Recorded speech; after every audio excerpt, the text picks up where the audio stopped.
नमस्कार, स्वागत है आप सभी का हमारे इस चैनल पर।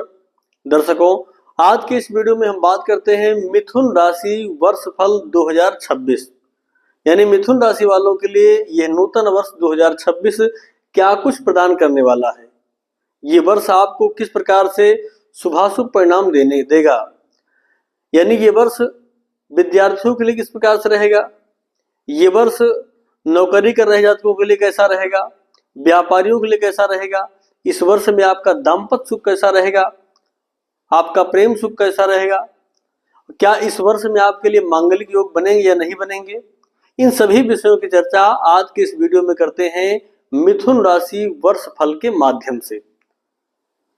तो मिथुन राशि वालों के लिए इस वर्ष को हम किस प्रकार से देखें, आइए दृष्टि डालते हैं। सबसे पहले देखिए, वर्ष फल का जब भी हम निरूपण करते हैं तो देवगुरु बृहस्पति, शनि, राहु और केतु, इन्हीं ग्रहों को प्रधान रूप में मान करके वर्ष फल का हम कहीं ना कहीं चिंतन करते हैं, विचार करते हैं, क्योंकि ये सारे ग्रह वर्ष अर्थात वर्ष से अधिक या एक वर्ष तक गोचर करने वाले एक राशि में होते हैं। ऐसे में देवगुरु बृहस्पति को सबसे पहले देखते हैं कि समय देवगुरु बृहस्पति आपकी राशि से कहां पर गोचर कर रहे हैं और कैसा परिणाम इस समय आपको दे रहे हैं। जो मैंने चक्र बना रखा है, ये चक्र 1 जनवरी 2026 का है। तो देवगुरु बृहस्पति को इस समय सबसे पहले देखते हैं। तो देवगुरु बृहस्पति इस समय आपकी ही राशि में बैठे हुए हैं, यानी मिथुन राशि में आपकी ही राशि में गुरु का गोचर चल रहा है। अब गुरु के गोचर को देखें तो गुरु आपके लिए कोई कारक नहीं होते हैं। गुरु आपके लिए यानी मिथुन राशि वालों के लिए देवगुरु बृहस्पति कोई कारक ग्रह नहीं माने गए हैं। ऐसे में अकारक है सप्तमेश, साधारण मारक भाव होता है, और वहीं पर दशम भाव के स्वामी होकर के लग्न में बैठे हुए हैं। तो बहुत शुभ परिणाम लग्न में बैठ करके दें ऐसा नहीं कहा जा सकता है, किंतु इनकी अमृतमय दृष्टि जिन भाव पर पड़ेगी उस भाव संबंधित चीजों का आपका लाभ निश्चित तौर पर होगा इस वर्ष में। कब तक? 21 मई 2026 तक। देवगुरु बृहस्पति 21 मई 2026 तक आपको कौन कौन से क्षेत्रों में लाभ देने वाले हैं, प्रगति प्रदान करने वाले हैं, और इन क्षेत्रों में आपको उन्नति मिलेगी, शुभता प्राप्त होगी। आइए दृष्टि डालते हैं सबसे पहले देवगुरु बृहस्पति की ओर।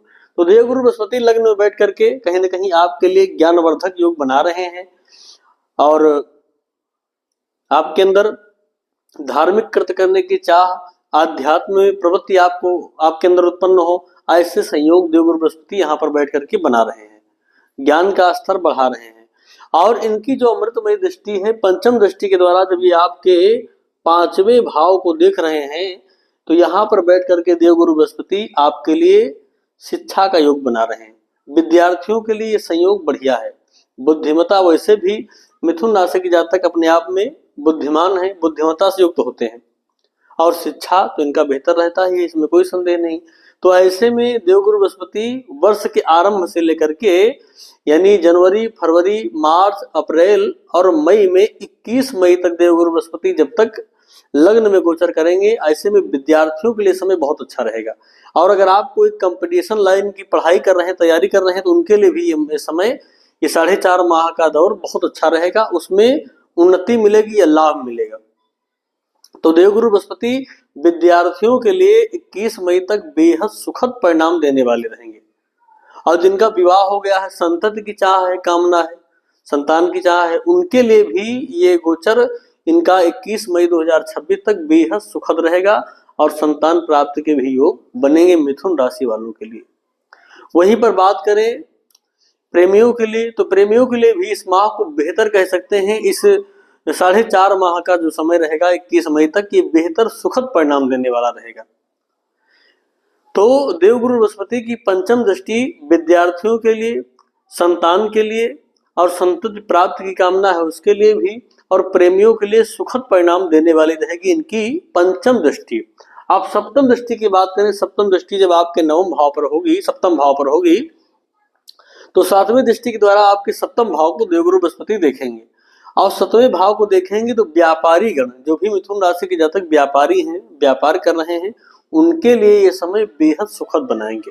और व्यापार में उन्हें देखें तो हर प्रकार से यहाँ पर लाभ प्राप्त होता दिखाई पड़ेगा।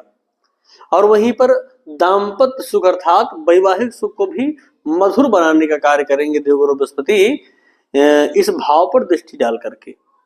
देवगुरु बृहस्पति इस भाव पर दृष्टि डाल करके आपके वैवाहिक जीवन को मधुर बनाने का कार्य करेंगे, अच्छा बनाने का कार्य करेंगे। व्यापारियों के लिए अच्छा योग बनाएंगे, जिनका विवाह नहीं हुआ है उनके लिए विवाह कारक योग भी निर्माण करेंगे मिथुन राशि के जातक। अब इनके नवम दृष्टि की ओर अगर हम देखें, नवम दृष्टि देवगुरु बृहस्पति की आपके नवम भाव पर होगी। राहु भी नवम भाव में गोचर कर रहे हैं। अब नवम दृष्टि के द्वारा देवगुरु बृहस्पति आपको आध्यात्मिक धार्मिक प्रवृत्ति आपके अंदर उत्पन्न करेंगे और पिता के सम्मान सत्कार को आप बढ़ाने वाले रहेंगे, उनके द्वारा आपको भी सम्मान प्राप्त होगा। और वहीं पर भाग्य की उन्नति करेंगे, भाग्य के अंदर भाग्य की वृद्धि भी करने वाले होंगे देवगुरु बृहस्पति। तो इनका यह गोचर लग्नगत आपके लिए लग्न भाव में गोचर करेंगे तो स्वास्थ्य को लेकर के थोड़ी समस्याएं हो सकती हैं। पेट जन रोग, इस तरह के रोग, अस्थि संबंधित रोग, ये सब कहीं न कहीं थोड़ा बहुत आप प्रभावित कर सकते हैं। लेकिन इनका जो ये गोचर आपके लग्न भाव में 21 मई तक बेहद सुखद परिणाम देगा, शिक्षा के लिए, संतान के लिए और प्रेमियों के लिए, दाम्पत्य सुख के लिए और भाग्य उन्नति कारक भी रहेगा। तो गुरु का यह गोचर 21 मई तक आपके लिए बेहद सुखद परिणाम देने वाला है। अब बात करते हैं शनि के गोचर को लेकर के। शनि इस समय आपकी राशि से दशम भाव में गोचर कर रहे हैं। दसवीं का शनि, यहाँ पर शनि का गोचर करना कोई बहुत खराब तो नहीं है, किंतु इनकी जो दृष्टियां हैं उन दृष्टियों के कुछ दुष्प्रभाव आपको जरूर देखने को मिलेंगे। अब शनि जब दशम भाव में गोचर कर रहे हैं तो इनकी जो तृतीय दृष्टि है वो जब आपके द्वादश भाव को देखेंगे तो यहाँ पर तो आपको बढ़िया रहेगा, सुखता प्रदान करेंगे, बेवजह के व्यय को रोकेंगे, बेवजह के खर्च को कहीं न कहीं बचाएंगे, खर्च नहीं होने देंगे। लेकिन इनकी जो सप्तम दृष्टि आपके चतुर्थ भाव पर पड़ेगी तो माता के स्वास्थ्य को बिगाड़ने का कार्य करेंगे और परिवार के अंदर भी कहीं न कहीं मतभेद और परिवार में एक जो प्रेम होना चाहिए उस प्रेम में कमी आ जाएगी। पारिवारिक कलह भी कह सकते हैं कि थोड़ी बहुत प्रदान करेंगे। और हृदय जन रोग, यानी अगर आप हृदय जन रोग से पीड़ित हैं तो उसको लेकर भी थोड़ा समस्याएं हो सकती हैं। वहीं पर मित्रों के साथ भी बहुत अच्छा आपको रिजल्ट देखने को नहीं मिलेगा। मित्र भी कहीं न कहीं आपके लिए अनुकूल परिणाम देने वाले नहीं रहेंगे, धोखा देने वाले मित्र भी हो सकते हैं। तो शनि की दृष्टि का, सप्तम दृष्टि का ये प्रभाव आपको देखने को मिल सकता है। हालांकि मित्र ग्रह दृष्टि है, मित्र भाव पर दृष्टि है, तो इसलिए ये भी कह सकते हैं हो सकता है आपके लिए संपत्ति खरीदने का योग बना दे शनि। हो सकता है आपको इस दौरान, इस वर्ष में बढ़िया वाहन खरीदने का अवसर मिल जाए, तो संपत्ति खरीदने का अवसर मिल सकता है, वाहन भी खरीदने का अवसर मिल सकता है। लेकिन माता के स्वास्थ्य को प्रभावित करेंगे और मित्रों के साथ धोखा या मित्र आपको धोखा दे, ऐसे भी योग का निर्माण शनिदेव करेंगे। अब बात करें इनके दसम दृष्टि की, तो दसवीं दृष्टि शनिदेव की जब आपके सप्तम भाव पर पड़ेगी तो इस दृष्टि को भी हम बेहद सुखद नहीं कह सकते हैं। दसम दृष्टि के द्वारा शनिदेव आपके लिए बहुत सुखद या अच्छा संयोग बनाते हुए दिखाई नहीं पड़ रहे हैं। यहाँ पर अगर आप व्यापारी हैं तो व्यापार में थोड़ी बहुत समस्याएं उत्पन्न करना, और वहीं पर अगर व्यापार पार्टनरशिप में है तो वहां पर भी समस्याएं उत्पन्न करेंगे, पार्टनर के साथ मतभेद उत्पन्न हो, कलह के योग बन जाए, ऐसे संयोग बनेंगे। और सप्तम भाव पर दृष्टि होने के कारण कहीं न कहीं वैवाहिक सुख भी कम करने का कार्य करेंगे। हालांकि देवगुरु बृहस्पति की भी दृष्टि है तो गुरु उधर आपको शुभता प्रदान करेंगे और वहीं पर शनि कुछ अनुकूलता प्रदान करेंगे। तो इसको हम इस तरह से कह सकते हैं कि ये सामान्य हो जाएगा। सामान्य ये हो जाएगा कि व्यापार सामान्य स्थिति में चलेगा, बहुत मधुर नहीं कह सकते क्योंकि शनि की भी दृष्टि है, और पारिवारिक सुख या वैवाहिक सुख को भी बहुत मधुर नहीं कह सकते, सामान्य कह सकते हैं क्योंकि शनि की दृष्टि खराब करेगी, गुरु की दृष्टि अच्छा करेगी। तो कुल मिलाकर 50-50% देखें तो सामान्य स्तर पर दोनों कार्य चलने वाले हैं, व्यापार भी और वैवाहिक सुख आदि भी प्रदान करने वाले हैं। अब बात करें राहु को देखें तो जैसे शनि की बात मैंने की, शनि मूलतः दुख देने वाले हैं, दुख के देवता हैं, और राहु भी इन्हीं की भांति है, शनि की भांति भी राहु का भी कार्य होता है, ये भी शनि की भांति ही परिणाम देने वाले माने जाते हैं। ये जिस राशि में होते हैं, जिस ग्रह के साथ होते हैं, उसी की तरह अपने आप को ढाल लेते हैं, उसी तरह फल भी देने लग जाते हैं। अब यहाँ पर शनि की राशि में बैठे हुए राहु शनिवत फल देने वाले रहेंगे, इसमें कोई संदेह नहीं है। हालांकि कभी कभी शनि से ज्यादा खराब फल ये देने वाले हो जाते हैं, क्योंकि शनि तो केवल परेशान करते हैं, लेकिन ये परेशान भी करते हैं और कहीं न कहीं वियोग भी कराने का कार्य कर सकते हैं, विच्छेद भी कर सकते हैं। तो राहु का 9वें भाव में गोचर करना किस प्रकार से आपके लिए लाभकारी है और इनकी जो दृष्टि हैं वो कैसे आपको प्रभावित करती हैं, आइए देखते हैं। सबसे पहले इनके पास भी देवगुरु बृहस्पति की भांति दृष्टि प्रदान है, पंचम, सप्तम, नवम। आप पंचम दृष्टि के द्वारा जब ये आपके लग्न भाव को देखेंगे तो शरीर के अंदर व्याधियां उत्पन्न होना, शरीर के अंदर रोग आदि की प्रवृत्ति जागृत हो जाएंगी। शारीरिक कष्ट, मानसिक कष्ट, दोनों प्रकार के कष्ट कहीं न कहीं यहाँ पर राहु आपको प्रदान करते हुए दिखाई पड़ रहे हैं। तो राहु की पंचम दृष्टि के द्वारा आपको शारीरिक हानि थोड़ी बहुत प्राप्त होती दिखाई पड़ेगी। अब इनकी सप्तम दृष्टि को अगर हम देखें तो सप्तम दृष्टि आपके तृतीय भाव पर होगी। अब तीसरे भाव पर दृष्टि डाल करके राहु कहीं न कहीं आपके लिए क्या करेंगे, यहाँ पर ये पराक्रम का भाव है, तो आपके अंदर आलस उत्पन्न करेंगे। पराक्रम करने की मतलब परिश्रम करने की, मेहनत करने की चाह ही नहीं होगी, कुछ करने की चाह नहीं होगी। परिश्रम की ओर से आप भागेंगे, मेहनत की ओर से आप भागेंगे, कार्य करने से आप बचेंगे। ये आलस उत्पन्न करना, ये भी राहु का यहाँ पर कार्य होगा और कार्य से आपको दूर करते जाएंगे। वहीं पर छोटे भाई बहनों के साथ भी कहीं न कहीं मतभेद उत्पन्न करने का कार्य यहाँ पर बैठे हुए राहु करेंगे। उनका भी स्नेह, उनका जो प्रेम मिलना चाहिए वो भी कमी हो जाएगा। तो यानी भाई बहनों के साथ भी कहीं न कहीं मतभेद उत्पन्न करने वाला कार्य राहु की दृष्टि यहाँ पर कराएगी आपके लिए इस वर्ष में।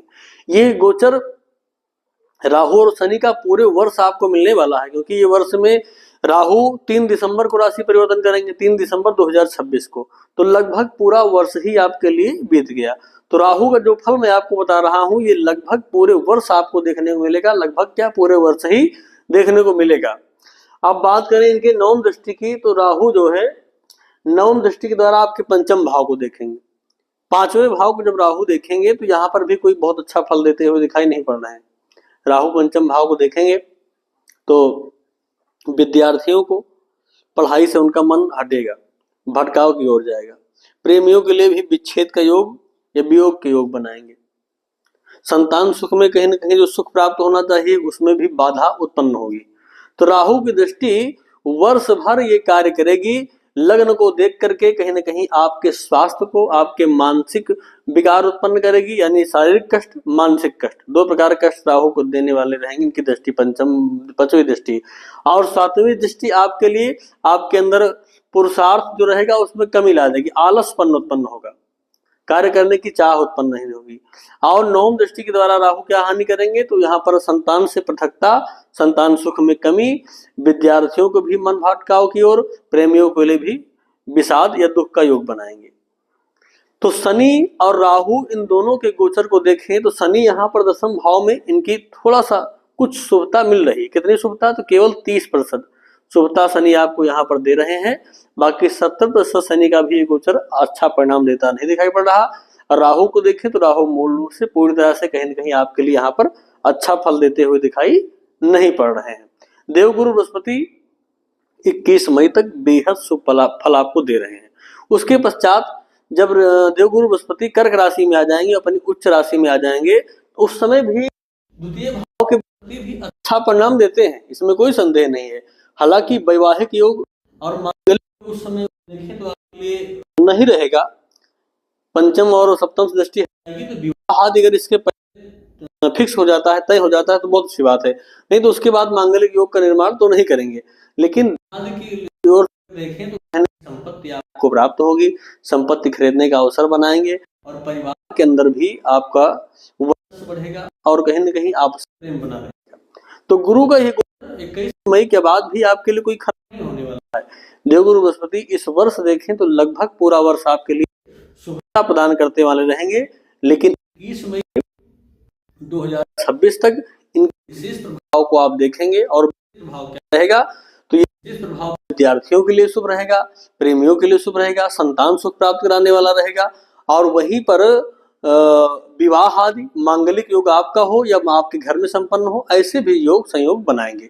तो गुरु का गोचर 21 मई तक आपके लिए बेहद शुभ है। उसके बाद भी शुभ ही फल देने वाला रहेगा। तो दर्शकों, क्या करना चाहिए? देखिए, मिथुन राशि और इस समय राहु का गोचर 9वें भाव में, गुरु आपके लिए अनुकूल है, शनि 10वें भाव में गोचर कर रहे हैं।